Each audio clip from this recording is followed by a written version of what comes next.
now start with another important part of the larynx, and that is tracheostomy. What do you understand by tracheostomy? Omi on the trachea. So yes, tracheostomy is making an opening on the interior wall of trachea. Why would you like to do that? So what are the indications of tracheostomy? That's the first thing that we need to know. So tracheostomy is making an opening on the anterior wall of trachea. Wall of trachea. Okay, so what are the indications of tracheostomy? Yes, so to remember the indications of tracheostomy, just remember this mnemonic. All the people who know how to save lives by doing a tracheostomy should occupy most seats in medical association. So occupy most seats in medical association. That is the mnemonic of tracheostomy. So what is occupy? O is obstruction. Obstruction. Okay, obstruction where? Many times we see referral being sent to us, and what is the referral? This is a patient of respiratory distress. He is a patient of bronchogenic carcinoma. Kindly come and relieve his respiratory distress by tracheostomy. I mean, do you send referrals like that? If the patient is having respiratory distress because of bronchogenic carcinoma, the obstruction is here, and where are you doing tracheostomy? You're doing it in the trachea here. Will a tracheostomy here relieve the obstruction here? No. So obstruction has to be above the level of where you are doing a tracheostomy. It has to be above that. So it has to be at the level of the larynx, or it has to be at the level of the oropharynx or the oral cavity. Any obstruction in that part is where you will do a tracheostomy. Is that clear? Yes. So it is above the level of trachea. And this obstruction can be because of infection. It can be because of infection like in acute epiglottitis. We do that in Ludwig's angina if there is a lot of edema here. So whenever you want to secure airway because of obstruction above that, so there can be infection. It can be because of tumors. It can be because of trauma. There is a maxillofacial trauma, and all this is just broken and the patient is not able to breathe. The patient cannot be intubated. Then you can go for a tracheostomy. So, or when the patient has foreign body, obstruction because of foreign body, or obstruction because of vocal cord palsy. Vocal cord palsy. Yes, now you will tell me which vocal cord palsy will you go for a tracheostomy? When there is no space, no? What is that? Yes, bilateral recurrent laryngeal nerve palsy. Bilateral recurrent laryngeal nerve palsy, both the vocal cords are median. So in that case, you will go for a tracheostomy. So whenever there is obstruction above the level of where you are doing tracheostomy, that is a very important indication. Now what is M? Occupy most. M is mechanical ventilation. When the patient has to be given prolonged mechanical ventilation. Prolonged mechanical ventilation. What does this mean? Mechanical ventilation means that the patient has to be on intubation for a prolonged period. Intubation. He is being given the respiratory support mechanically through the intubation, he is being given respiration. So which means that if you are intubating any patient for a prolonged period of more than 2 to 3 weeks, it is mandatory that shift the patient from a intubation tube to a tracheostomy. Why not an intubation tube? Let it be for very long. Yes, have you seen the intubation tube cuff where it comes? Just see here. This is the intubation tube, and here are you seeing the cuff is coming just below the vocal cord. That is which area? That is the subglottis. In fact, when you see the intubation tube also, you can see the cuff of the tube just below the vocal cord. If you have done intubation, you will find it like that. Whereas a tracheostomy tube cuff goes lower down. And if there is a pressure just below the vocal cord, what is that area? Subglottis. What is the complete ring cartilage of the larynx? Signet ring cartilage, cricoid. So if there is compression here, pressure here continuously, what can happen? Pressure necrosis. That can lead to healing by fibrosis. That will lead to stenosis, laryngotracheal stenosis. That will be for life. Yes, very difficult to manage laryngotracheal stenosis because you're operating again on the cricoid area in laryngotracheal stenosis. So that is why, and if it is preventable, then why not prevent it? Yes. So for whenever you are giving a mechanical ventilation for prolonged period, you have to go for a tracheostomy. And this is the most common indication of elective tracheostomy. What's the meaning of elective tracheostomy?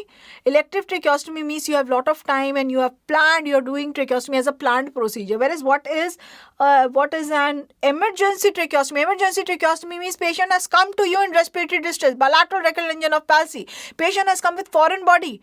Yes, a foreign body inhalation, and the patient is in respiratory distress. That is an emergency tracheostomy. What is elective tracheostomy is it is a planned procedure. There is no emergency in that. So the most common indication of elective tracheostomy nowadays, be it adult, be it a child, it is prolonged mechanical ventilation. So the most common indication of elective tracheostomy is prolonged mechanical ventilation. Most is the most common. Is that clear? Most is most common. Now the next is seeds. What is seeds? Seeds is for suction of secretions. Suction of secretions.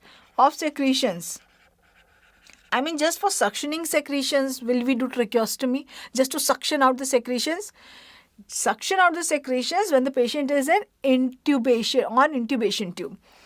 Okay, now if the patient is intubated, for example, in chest injuries, okay, where the cough is very painful, or when the patient is not able, because of painful cough, the patient is not able to cough out the secretions, or in cervical injuries, when there is injury to the phrenic nerve, when diaphragmatic movement is not there and the patient is, in that case, the patient is intubated, and what we want is to suction the secretions through the intubation tube or to suction the secretions through the tracheostomy tube. What is easier?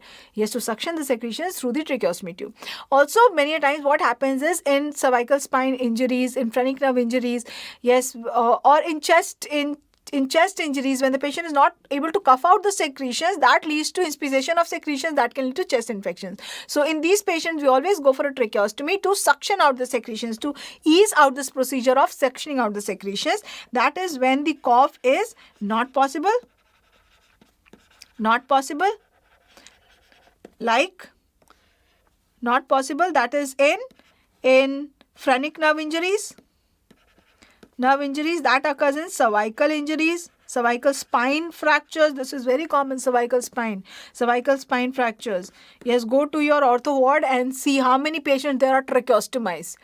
Yes, and all of them will be those who are having the cervical fracture, and or the cough is painful or painful cough. Painful cough, that is in chest injuries. The other medical, what is M? The other M here is, this is maxillofacial and head and neck surgeries. Yes, whenever you are operating in this area, for example, oropharyngeal carcinomas, whenever you are operating for nasopharyngeal fibroma, nasopharyngeal angiofibroma, all this area after you have operated, you will put a pack there for bleeding not to occur.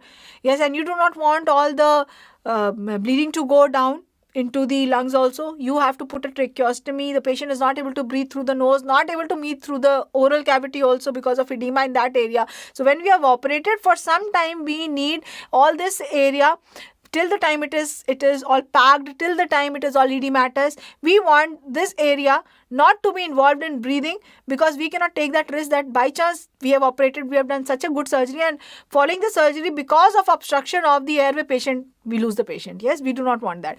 So whenever we do head and neck surgeries in this area, which can lead to obstruction of the airway later on, we always go for a tracheostomy, elective tracheostomy for some time, and maybe in a few days we will remove. Once all the packs is removed, once the edema is gone, then we can remove the tracheostomy. So that is for maxillofacial and head and neck surgeries. And association A is to prevent aspiration. Yes, can you tell me any vocal cord palsy where there is aspiration? Yes, bilateral complete palsy, both the vocal cords are in cadaveric position. Here, to prevent aspiration, what we can do is we can do a tracheostomy so that the food does not go from the larynx down into the trachea. There is a tracheostomy tube there. Yes, so these are the indications that we go for, where we go for tracheostomy. So now let us see how we do this procedure. So first, let us see how we will position the patient. Yes, we want the larynx at a higher level. We want it at a very prominent level.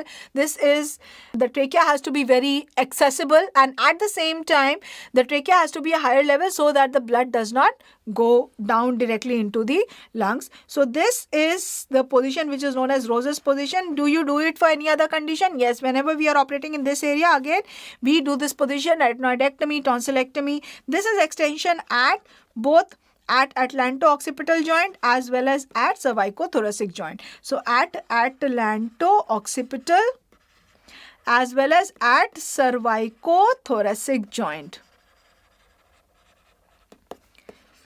So now we have placed the patient in this position. Now what we are going to do is we will give the incision. Okay. Now the incision is different depending upon whether you are doing an emergency tracheostomy or whether you are doing an elective tracheostomy. Now why is that difference? Now let us see what are the different types of incision. Whenever we are doing an emergency tracheostomy, the incision that we give is a vertical incision below the lower border of cricoid till suprasternal notch. Okay, so vertical incision below cricoid to suprasternal notch to above suprasternal notch, sternal notch. Okay, and this vertical incision is given for emergency tracheostomy. Emergency, right? Whereas for elective, the incision that we give is a horizontal incision, horizontal skin crease incision around 2.5 centimeters above the suprasternal notch. So elective, we give a horizontal incision 2.5 centimeters above the suprasternal notch, sternal notch, right? Now why this difference? Okay, now once we give the incision, suppose we have given an incision like this. So when we give an incision like this is a horizontal skin crease incision. Yes, definitely a skin crease incision, when it heals, it will not give a bad scar. It will give a cosmetic scar because the skin crease here is also horizontally. Now, but if we give an incision like this, what happens is we will have to retract the skin edges here like this. Okay, we will have to retract these skin edges like this, and rest everything inside are going the strap muscles, right? Then we have the trachea also going straight. So rest everything, all the strap muscles and everything, we have to retract it in this direction. We will have to retract it vertically. So this skin incision, we will have to retract it horizontally like this, and the rest of the structures we have to retract like this, which means just have a look here. Yes, so if we have given a horizontal incision, then this, can you see how it is being retracted up? These two, they are retracted like this, whereas the strap muscles, they are retracted like this. Whereas if we give a vertical skin incision, just see here, we have given a vertical skin incision. So vertical skin incision, rest strap muscles are going vertically, we will have to retract them vertically. So that is the only retraction that we have to do. And to retract like this and then to retract like this, we need more people, we need more time. That much of time we do not have in emergency. So in emergency, we just give an incision, retract everything, we reach the trachea, give the incision there, right? Whereas in elective, we have time. So there we can think of giving a cosmetic benefit to the patient. There we can think of giving a horizontal incision. So we have given the incision, we have retracted the strap muscles, and we have reached up till the trachea. So now we have to give the opening, we have to make the opening on the trachea, give the incision on the trachea. So for that, what we have to do is, we give the incision on which tracheal rings? On tracheal rings T3, 2, 3 or 4, right? We give the incision on the tracheal rings 2, 3, 4, and over it lies the thyroid gland. So we will have to first retract the thyroid up. So first we give the skin incision, right? Skin incision we have seen how we give. Then we retract the strap muscles, strap muscles. So now when we have reached the trachea, we pull up or we retract the thyroid gland, and this is done with the help of an instrument which is known as cricoid hook. Can you see this? So this is used to hook the cricoid, to hook the thyroid and pull it up. This is cricoid hook. So this is done with the help of the cricoid hook or you can hook it at the low part of the cricoid to pull up the thyroid so that you're not touching the thyroid gland directly.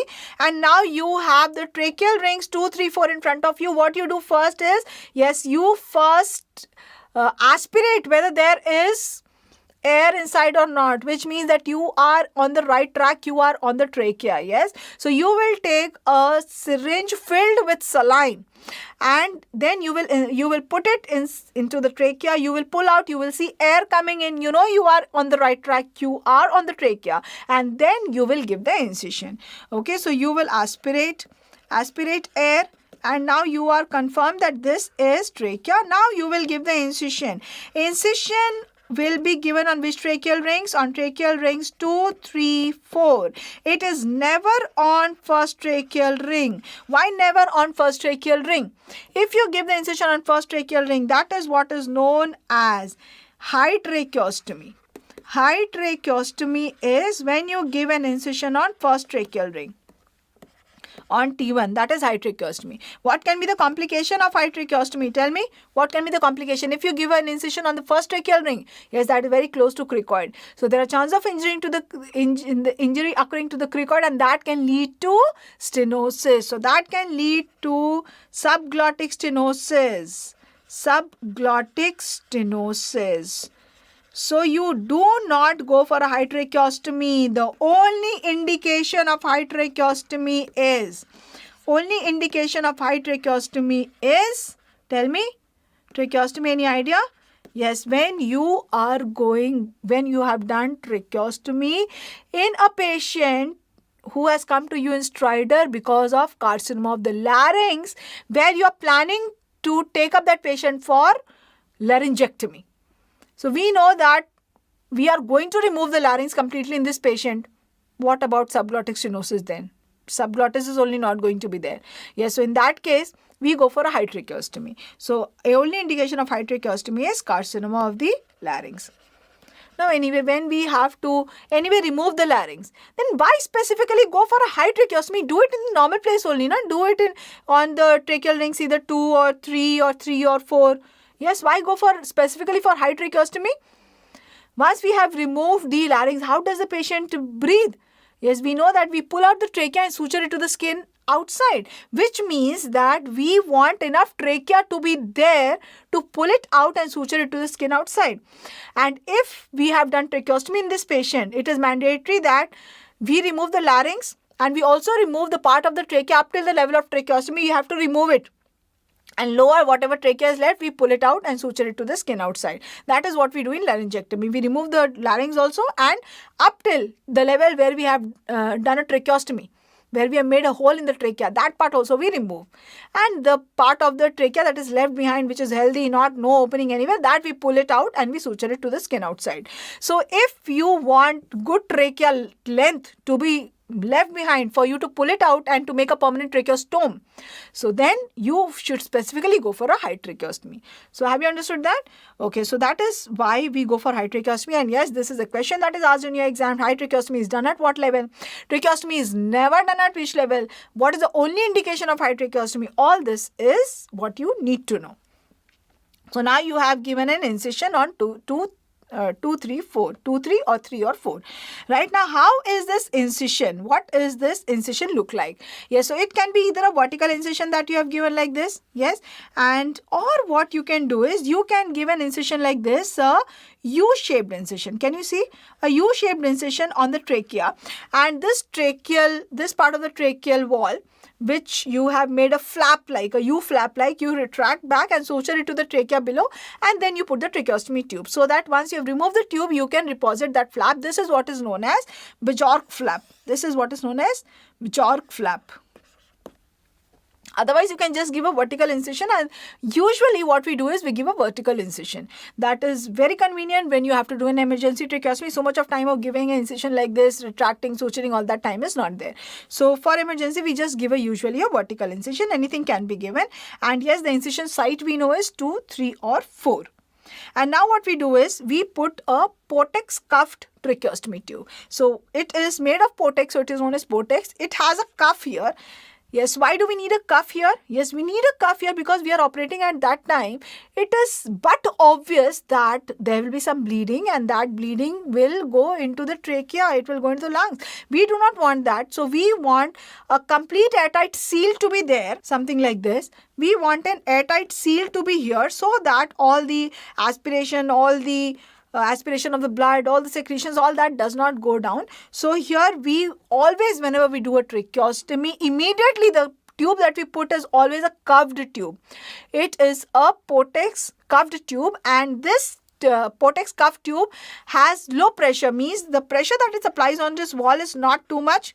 That is what we do not want. It is a high volume and low pressure cuff. It is known as high volume and low pressure. Okay, we do not want a high pressure cuff in that area. So now we have done the tracheostomy. We have put the tracheostomy tube, and this is how we secure it. We secure it with the help of straps around the neck. Now, there is a slight difference in the tracheostomy of adult and pediatric tracheostomy. What are the differences in pediatric tracheostomy? Just note, in pediatric tracheostomy, always the incision is a vertical incision. We never give a horizontal incision. Why always a vertical incision? Just have you seen the neck of kids? How minute it is? It is very little. Okay? And the trachea that is going down. The trachea, the cartilages, they are very soft in infants. So to know that actually you are reaching the trachea or you're not reaching the trachea, you can get lost if you are little off midline. So you want to give the incision in midline so that you exactly know that you are in the midline only. You do not drift away. There are such important structures here. The lung apices in children come up till the neck. The esophagus is behind, and the cartilages of the trachea are very soft. So it is not very easy to lose where the trachea is. So that you stay in midline only, you don't go off track. The incision is always a vertical incision. That's the skin incision. Skin incision is always vertical. Now, when you reach the trachea, you give the incision always on the third and fourth, never on the second also. In children, not on the second also. You give always on the third and fourth, and you give a vertical incision again. Vertical incision on the third or the fourth tracheal rings.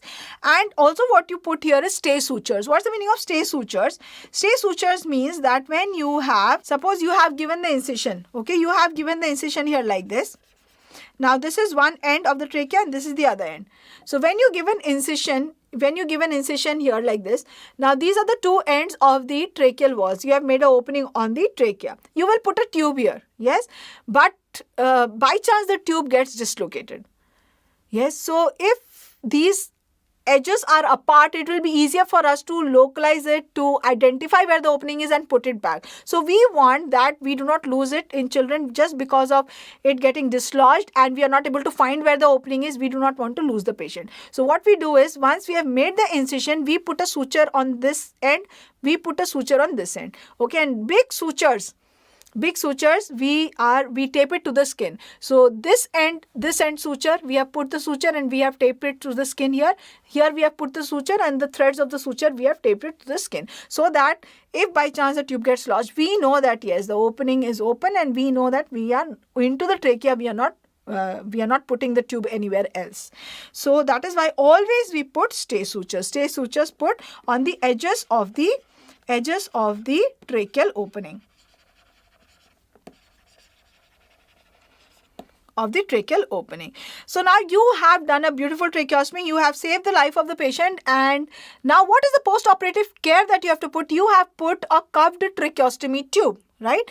Now this cuffed tracheostomy, this cuff or this tracheostomy tube is a foreign thing that is going into the trachea.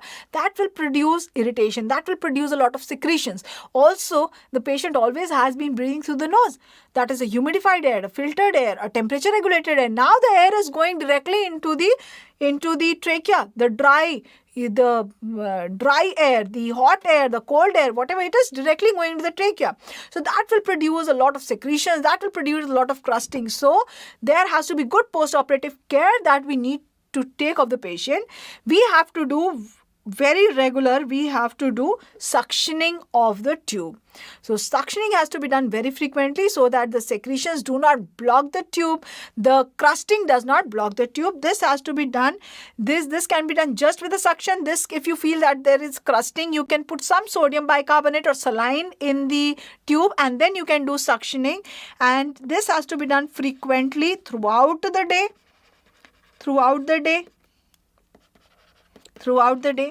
And after 12 hours, you are going to deflate the cuff. We had put a cuffed Portex tracheostomy tube. Now, once the patient stabilizes, we know that now aspiration is not going to be there. We do not want the cuff to be there and to put pressure on the walls of the trachea. So we permanently deflate the cuff after 12 hours. So permanent deflation of cuff is after 12 hours.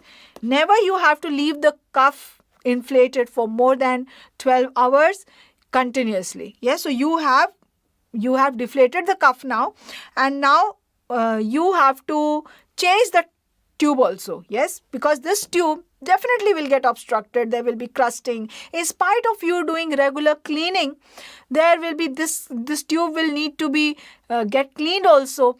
In spite of doing suctioning with sodium bicarbonate, definitely there will be crusting inside the tube, and you do not want that complete obstruction of the tube occurs. So you want to now change to a tube, and second, you want to change to uncuffed tube. You have anyway deflated the cuff, so why you want such a big tube there which has a cuff valve? Even if it is not inflated, that will occupy some space. That will be an irritation in the trachea. So you will change it to an uncuffed tube. Now when you change it to an uncuffed tube, what duration do you change it? You have done tracheostomy of the patient. So the first change from a cuffed tube to an uncuffed tube should be done when this tract through which you have put the tracheostomy tube into the trachea is formed. So for adults, we do it as early as 3 days, but in children, we do it a little after some time. So we do it, the first change we do after 7 days. So after 7 days, we definitely know that the tract would be there, and if we remove the tube and we just put another tube, it will directly go into the trachea only. So in adult, we do it after 3 days, and in a child, we do it after 7 days. 7 days. And have you seen how an uncuffed tube looks like? This is how the uncuffed tube looks like. And this tube, again, definitely it will also there will be secretions inside it, there will be crusting inside it. So this also you need to change. Yes, so you need to change this again. Every 2 to 3 days, you need to replace it with another tube. Every 2 to 3 days. So does it mean that it is a very costly affair? And these tubes are expensive. So every 2 to 3 days for life or till whatever period the patient has been on tracheostomy, will the patient need another new tube? No. The patient will need only this uncuffed, maybe 2 uncuffed tube he needs, and this, when one is removed, it needs to be sterilized just by putting it into boiling water, just boiling it for some time, and then the other one he can use and he can replace. He can just exchange these 2. So only 2 is sufficient. Now earlier what used to be done was, when we used to do tracheostomy for the patient used to be, and we are discharging the patient on tracheostomy, the patient used to be very skeptical that by chance if they remove the tube, yes, forget about the patients. I have seen the doctors also who are not ENT, who are not used to changing the tube.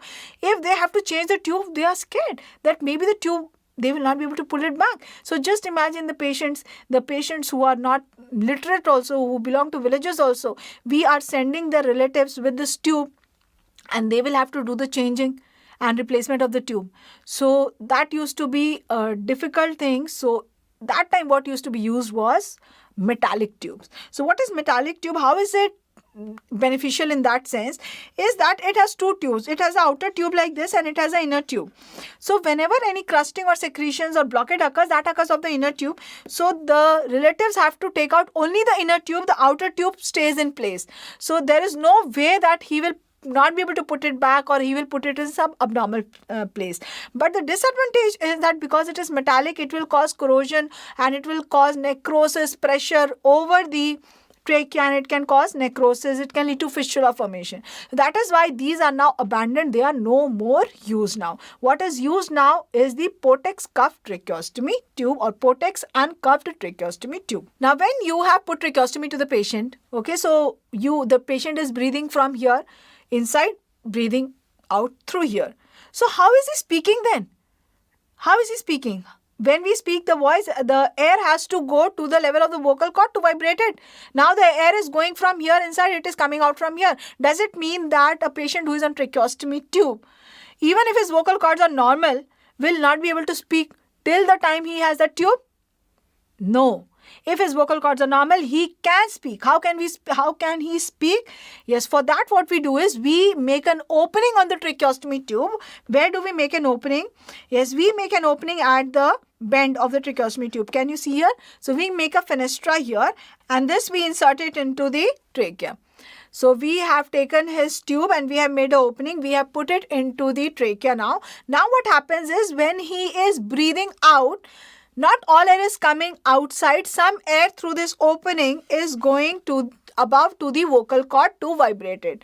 So we make a fenestra so that this patient will now be able to speak also. And when he has to speak again, what he will do is he will close his outlet so that during expiration all the air is going up and it will vibrate the vocal cord and he will be able to produce voice. And this facility was also present in metallic tubes, and this is the metallic tube which had the fenestra, and so that air can come through the inside, through the inner tube. This inner tube was open like this. This was known as the Fuller's bivalved metallic tube. So you have done the tracheostomy, you have put the tube, you have done the postoperative care, you let it be there till the patient needs the tracheostomy. Now, what can be the complications that can occur following this procedure or during this procedure? So, the complications can be immediately during the procedure, immediately after the procedure. They can be intermediate or they can be long term after a long time. Yes. So, what are the complications again that we need to know? So, the complications, the immediate complication is HAPI. HAPI. The mnemonic is HAPI. HAAPI. So, you are very happy that you have saved somebody's life by doing a tracheostomy. So the complication is also happy. And you're so happy that the spelling of happy is also wrong. Yes. So H is hemorrhage. Is hemorrhage. Yes, hemorrhage can occur because of injury to the isthmus. It can occur because of injury to the arteries here supplying the thyroid, arteries, the veins draining the thyroid. Now here it is asked that which is injured during tracheostomy? Inferior thyroid artery or inferior thyroid vein? In fact, what is asked is what is not injured during tracheostomy? Inferior thyroid artery or inferior thyroid vein? Think and tell me what is not injured, artery or vein? Yes, just see here, the artery, it goes behind the thyroid. It goes to the parathyroid to supply the parathyroid. It goes behind. It does not come on the interior surface. What comes on the interior surface is vein. So, inferior thyroid artery is not injured during tracheostomy. So, what can be injured is inferior thyroid vein. Thyroid vein. Also, there can be torrential hemorrhage. There can be torrential hemorrhage, very severe fatal hemorrhage. Fatal hemorrhage following tracheostomy, during tracheostomy. Yes, this can be because of injury of thyroidea ema. Thyroidea ema or the innominate artery. Innominate artery. So even if you're doing an emergency tracheostomy, you have to be careful while doing the tracheostomy. You cannot just blindly go on giving the incision and retracting. You have to be a little careful, yes, because these are the complications that can happen. Now, A is aspiration. We know, yes, aspiration occurs. That is why aspiration of the blood, aspiration of the secretions can occur. That is why we put a cuffed tube. And again, another A is apnea. Apnea. You did a tracheostomy. Why? Because patient was in distress. And because of tracheostomy, apnea has occurred. How? Now, what happens in a patient who is in respiratory distress for a prolonged period? There is pent-up carbon dioxide and that acts as a respiratory stimulant. Now, in this patient, the moment you have given the incision, all the washout of the carbon dioxide occurs and the patient goes into apnea. So, here what you can do is you can give the patient carbogen. Yes, that is 95% oxygen, 5% carbon dioxide. So you give the patient carbogen. Or in a plastic bag, you can ask the patient to breathe. P is pneumothorax. Pneumothorax, as this happens in children, pneumothorax because the kids, the lung apices come up till the neck, and little here and there, and the neck is so narrow, little nick here and there can injure the lung, leading to pneumothorax. And I is injury to adjacent structures, injury to the inferior thyroid vein, injury to isthmus, injury to esophagus. Yes, so injury of adjacent structures. Now the complications can also be intermediate. Now in the intermediate complication, the most common complication is tube obstruction. We know that repeated suctioning needs to be done because dry air is going, leading to crusting. This is an irritant, this tube. This leads to a lot of secretions. So tube obstruction occurs very commonly. Now was a question asked in your exam that a patient of tracheostomy, for whom tracheostomy was done, now comes to you with respiratory distress. So what has happened? Yes, what has happened is complete tube obstruction has happened. What was asked was not what has happened. How will you manage this patient? Yes, so what will you manage? Will you now put sodium bicarbonate or saline and suction? Yes, these were the choices. So will you now suction with saline or with sodium bicarbonate? No, now complete obstruction has occurred. This will not happen. This will not help. Now what you will do is, yes, immediately remove the tube and change it. So the management is removal and changing the tube. Remove and change the tube. Remove and change the tube. Now also when the tube gets blocked, so what happens is now when the patient is breathing out, the air is not coming out. So all the air goes to the subcutaneous tissue of the neck and there is subcutaneous emphysema. So this can happen because of tube blockade.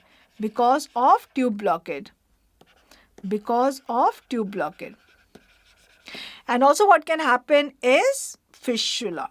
Yes, fistula. When there is this tube pressing on the trachea, so there can be a pressure necrosis leading to fistula between the trachea and the esophagus. So a tracheoesophageal fistula can form, following which the food from here can go into the trachea and this can contaminate the lungs, leading to repeated lung infections. So there can be tracheoesophageal fistula.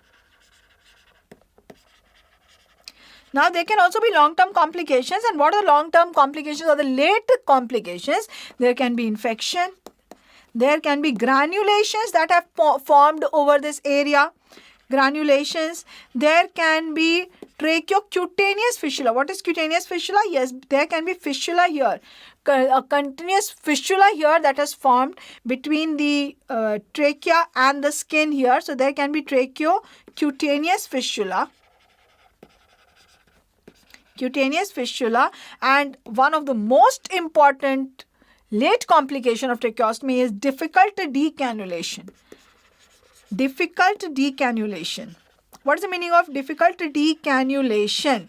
Decannulation means now you have done an emergency or an elective tracheostomy and now the patient is cured of the disease for whatever you did the tracheostomy. Now you do not need the tracheostomy tube to be there. So you will decannulate. You will remove the tube, you will decannulate. So if one day you feel that, yes, I feel the patient is perfect, can you immediately remove the tube and let the patient be? No, you have to be sure that the patient will be able to breathe through the normal. Yes, why you have to be sure? Yes, why we have to be sure is because the tracheostomy, earlier patient was breathing through the nose. From here, the air was going down. Now when you've done a tracheostomy, you have made an opening here. You have removed this much of dead space. So the tracheostomy reduces the dead space. Dead space by how much? 30 to 50%. 30 to 50%. So this reduces the work for breathing. So now you have to be sure that the patient will be able to maintain the normal breathing activity. Yes, so for that what you do is, again, what you take the tracheostomy tube and you make a opening at the bend, you make a fenestra and now you put it inside and you close the outlet. So now the patient does not have the option of breathing through the outside. So patient is now breathing through that opening outside and inside. Yes. So if by chance the patient feels respiratory distress, he is feeling breathless, in that case he can always remove that tape. Okay. So we just tape it outside. Now if the patient is able to maintain the respiration with this tape for at least 24 hours, then we know that yes, he can be decannulated and be decannulated. Now, why is difficult decannulation a difficult problem, a late complication? Yes, this is a very important late complication in children. In children, what happens is, because the work of breathing is reduced, they get very easily adapted to the reduced work of breathing. So in them, if the tracheostomy stays for a longer period, maybe a month or so, it becomes very difficult for them to be off the tracheostomy tube to get used to the normal breathing pattern. So that is why in children, whenever we do tracheostomy, our first aim is that if intubation can work, perfect. But if at all we have to go for tracheostomy, let it be for the least minimum time that is required. So because decannulation is a very difficult problem in children. So that is when we do tracheostomy. That is how we do tracheostomy. That is how we manage post-operatively following tracheostomy, a patient of tracheostomy, and what the complications can occur, and how we decannulate a patient permanently following once the tracheostomy is not needed. So yes, this is what you need to know in tracheostomy. Now nowadays, the trend of the exam is that emergency procedures and something which you need to know routinely is being asked more commonly. So I have added this section of foreign body air passages, which each one of you should know. And yes, this is being asked in exams nowadays. So what do you think foreign body of the air passages, inhaled foreign bodies, yes, or the patient is eating something, has put something into the mouth and that has gone into the airways. This will be more common in children or adults. Yes, definitely this will be in children. In adults, what happens is the adult is eating very fast. Yes, and then the bone, the chicken bone, the fish bone, all that usually it is a chicken bone. Yes, it gets aspirated. Or the adult is intoxicated. And we have seen patients, the bottle opener, the cap of the bottle, the patient has inhaled, yes, into the lungs. So it is more common in children.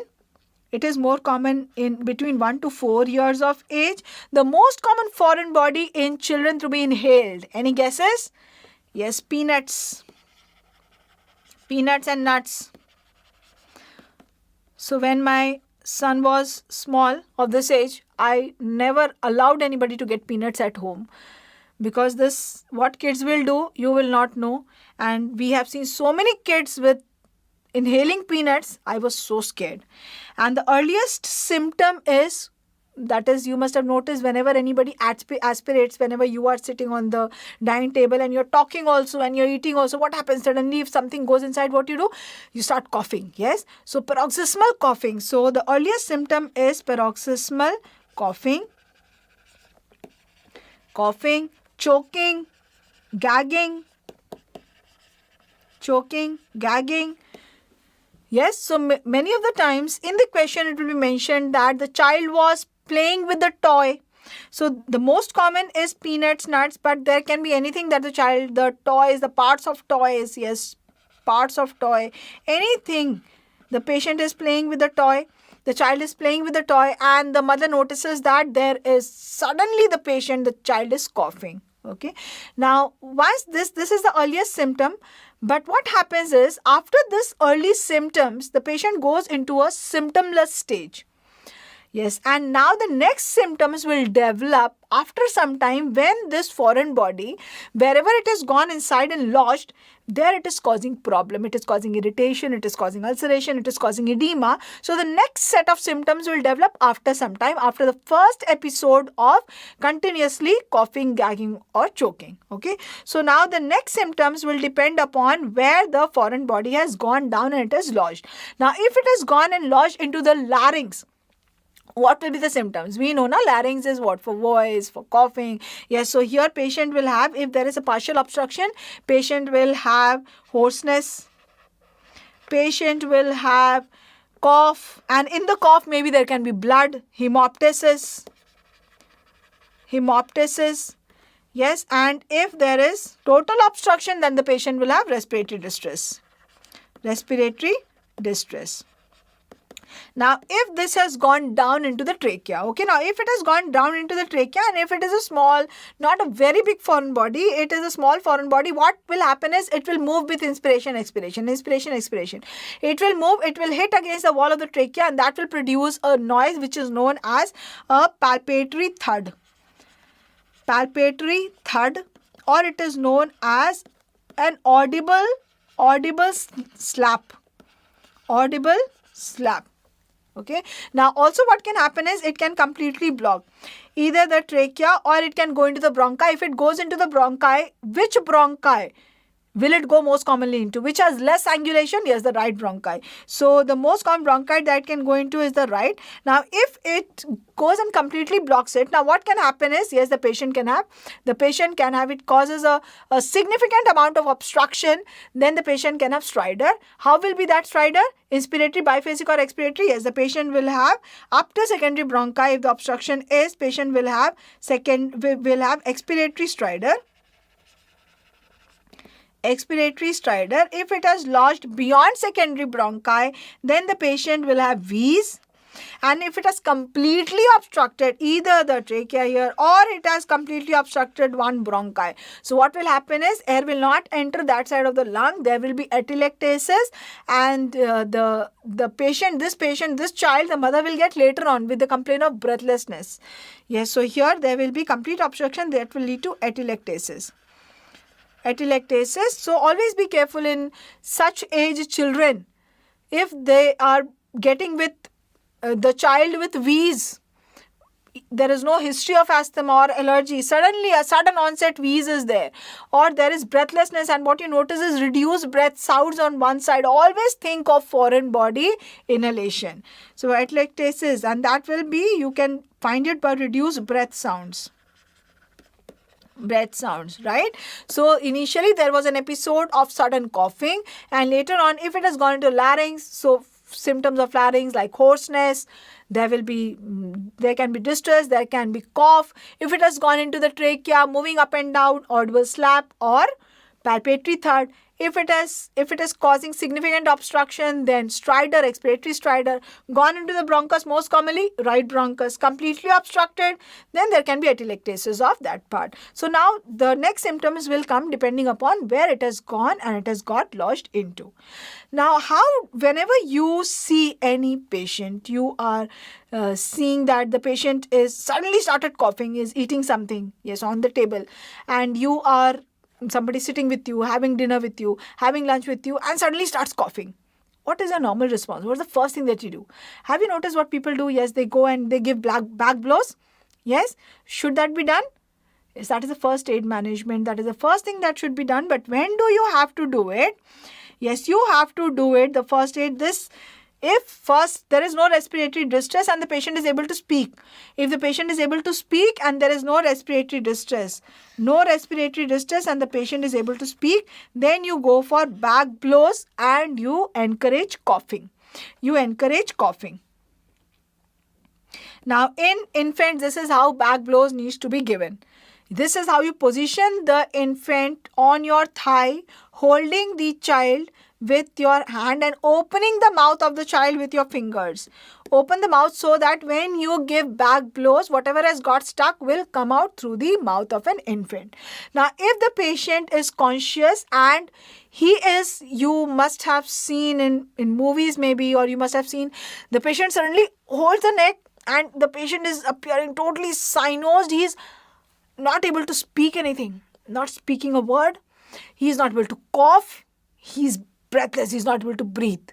That is what is known as the universal choking sign. So patient is conscious and along with that, patient has universal choking sign. What is universal choking sign? He is holding his neck with a hand and he is not able to speak, not able to breathe, not able to cough.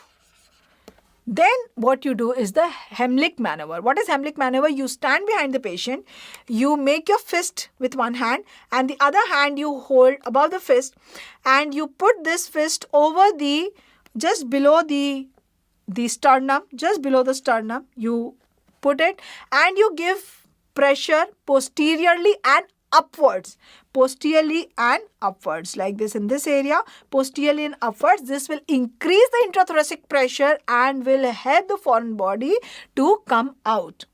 But there is one complication with this. What can be the complications? Not one, many complications. What can be the complications? There can be injury to abdominal organs if you're doing it very forcefully, but you have to do it forcefully, yes. So if you're doing it too forcefully, injury to abdominal organs. There can be there can be perforation of esophagus. There can be perforation of esophagus, of stomach, rupture of stomach. There can be rib fracture, yes, and that is why this should not be done in an unconscious patient. This should not be done in a child less than 1 year of age. Is that clear? So contraindication is child less than 1 year. Unconscious you should not do.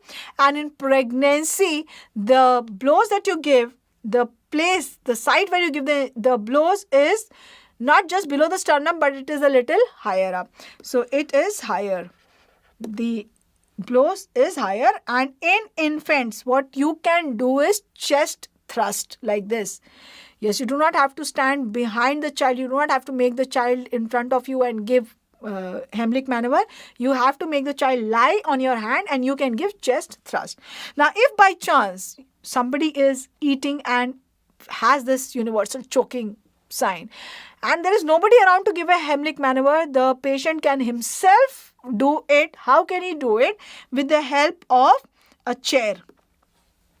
So he can just put a chair and he can, with the help of the chair, he can increase his, by pushing himself against the chair, he can increase the intrathoracic pressure. So a chair thrust can be given, and if at all this patient you have opened the mouth, or the child, you have opened the mouth and you can see the foreign body is visible. What you can do is a finger sweep maneuver where you can put your finger inside and you can try to sweep the foreign body out. So if the foreign body is visible, you can go for a finger sweep maneuver. Now, so all this first aid, first back blows when the patient is, when? Tell me. Yes, now this is for you to tell me. Yes, back blows when the patient can speak, is conscious. Okay, did not help then. If the patient has universal choking sign, then Heimlich maneuver. Okay, and if nobody around to do Heimlich maneuver, then you can give chair thrust. Yes. Now, if nothing works, then you have to go for emergency airway, and that is by cricothyrotomy. Yes, so you will go for cricothyrotomy. This is if first aid fails. If first aid fails, you immediately feel the lower border of the thyroid, the upper border of the cricoid. In between these two is the cricothyroid membrane. Just pierce the knife, rotate it, and put a cannula that will give some emergency respiration, and it will buy time till the time you can take up the patient for either a tracheostomy or for removal of the foreign body.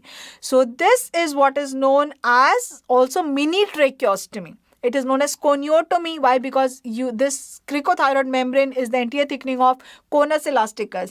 It is also known as inferior laryngotomy because you're opening the larynx through inferiorly. Or it is also known as mini tracheostomy, and this is an emergency procedure. This is once the first aid fails, first aid does not help. So then you can go for cricothyrotomy or mini tracheostomy, and ultimately then you have to go for removal. Then you can take up the patient, for removal of the foreign body, and this removal is by laryngobronchoscopy. So you are doing basically an endoscopy, rigid endoscopy. Okay. So this is a rigid endoscopy. And you visualize the whole of the larynx, the trachea, the bronchi, and wherever there is a foreign body, you remove it. So that is how you will manage foreign body of the air passages. And was a question asked in your exam last year.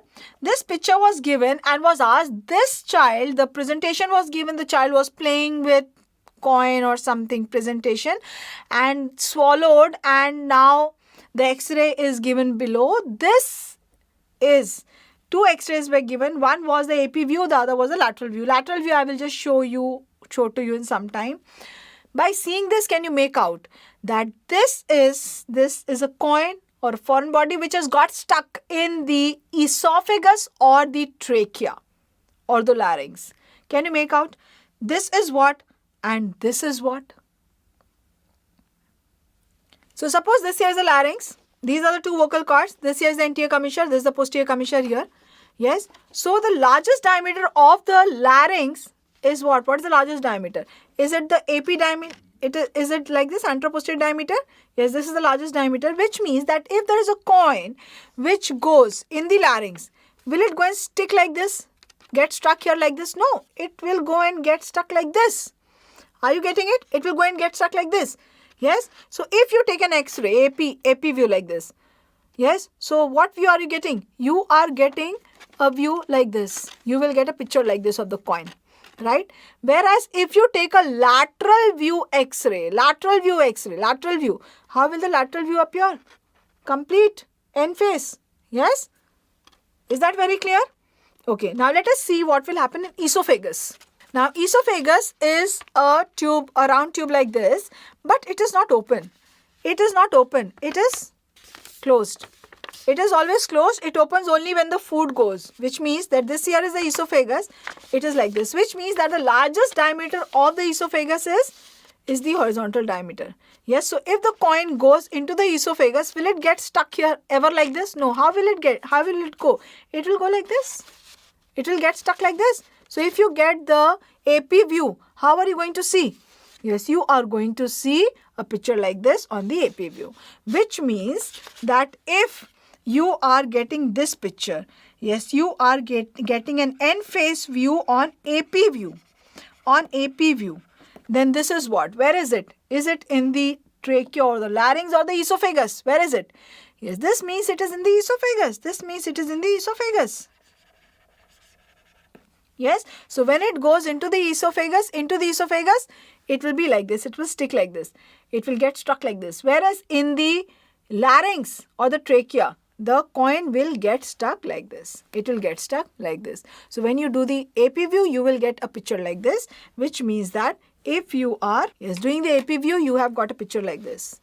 A picture like this. Yes. So this is where is this? This is either in the larynx or in the trachea. Is that clear? So this is in the larynx or in the trachea. Yes, this is higher up. So this is appearing in the larynx. Now let us see this. Yes, so here it will be the AP view, the AP. This diameter is largest. So it gets stuck like this. Now if you are getting a lateral view, and lateral view is like this. Lateral view is like this means, yes, where is it? It means that when the patient was standing straight, the coin was like this. So when you are seeing it from the side, what you are seeing is this part. Yes. So this is again where? In the esophagus. This is in the esophagus. Whereas if you see a picture like this, this means that the coin is like this. The coin is like this. That is why the lateral view you are seeing it end face. So this is in the trachea, or it is quite higher up. This is not in the trachea. This is in the larynx. Is that very clear? I hope you have understood that. Yes. So this is what we need to remember, that whenever there is on AP view, you are getting the full sun-like view, end face view. It means it is in the esophagus. If the end face view you are seeing sagittal, it means it has got stuck like this. Yes, it has got stuck like this. So then it is in the larynx. On the lateral view, again what you need to see is the airway. Now please see here, can you see this airway? The airway, and you can clearly make out that this coin is in the airway. Whereas please see here you can see that this is the coin, and in front of that we can see the airway. So that will also help you to find out, to confirm that this is a foreign body which is in the esophagus or it is in the airway. So yes, on the lateral view also see the airway. if it is in the airway or if it is not in the airway. Now, if the foreign body goes into the esophagus, the most common foreign body of the esophagus,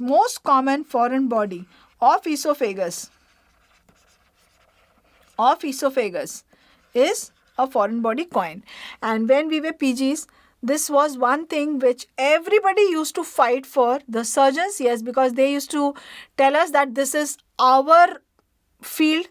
The foreign body is in the esophagus. You are only up till pharynx. So we will remove. And the ENT PGs used to fight, no, we will remove. Yes, so whichever area the child has gone into, that used to get the upper hand that I am going to remove this foreign body, the coin. And it is such a common thing because, yes, you must have seen that